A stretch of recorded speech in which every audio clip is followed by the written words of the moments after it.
ভাইরা আমার, বাবাজিরা আমার, আমরা দুনিয়াতে ইবাদত বন্দেগী যাহাই করি আর নাই করি, সব চাইতে বড় ধন হইছে নবীজির মহব্বত।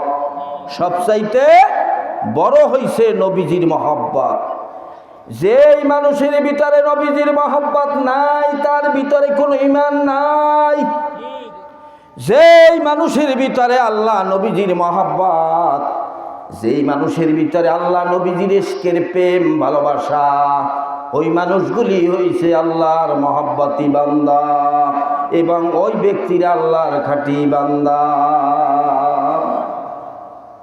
নবীর প্রেম ভালোবাসা, নবীর ইশকে ভালোবাসা যার ভিতরে নাই, তার ভিতরে ঈমান নাই।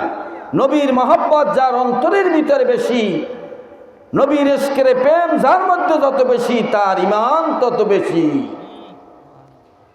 নবী গো দেখা দাও স্বপ্নে, নবী গো দেখা দাও স্বপ্নে, আর কত কাল থাকব একা,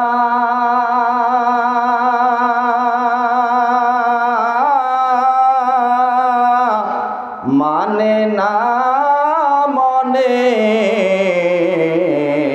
নবী গো দেখা দাও স্বপ্নে।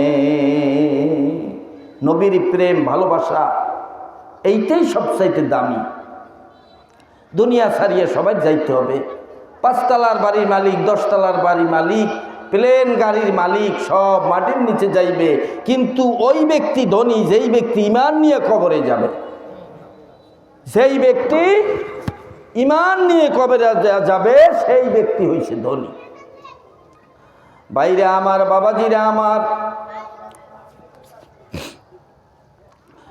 মুসা আলাইহিস সালাম আল্লাহর সাথে কথা বলতেন। আপনি আমি যদি আল্লাহর সাথে কথা বলতে পারতাম, নিজের স্বার্থের এই জিনিসগুলি চাইতাম, ঠিক না? দুনিয়ার স্বার্থের জিনিস চাইতাম। আল্লাহ আমারে বাড়ি দাও, গাড়ি দাও, টাকা দাও, পয়সা দাও, ধন দৌলত দাও, জায়গা জমি এলাকার যেন সব আমি কিনতে পারি। কি করেন? আল্লাহর সাথে কথা বলতে পারলে তার কোনো অভাব আছে? মুসা আলাইহিস সালাম আল্লাহর সাথে কথা বলতেন। তুর পাহাড়ে দৈনিক 1000 কথার আদান প্রদান হইত, 1000 সুয়াল, 1000 কথার জবাব হইত। আল্লাহকে ডাক দিয়ে কয়, আল্লাহ আপনি কি একটু ঘুমান কিনা?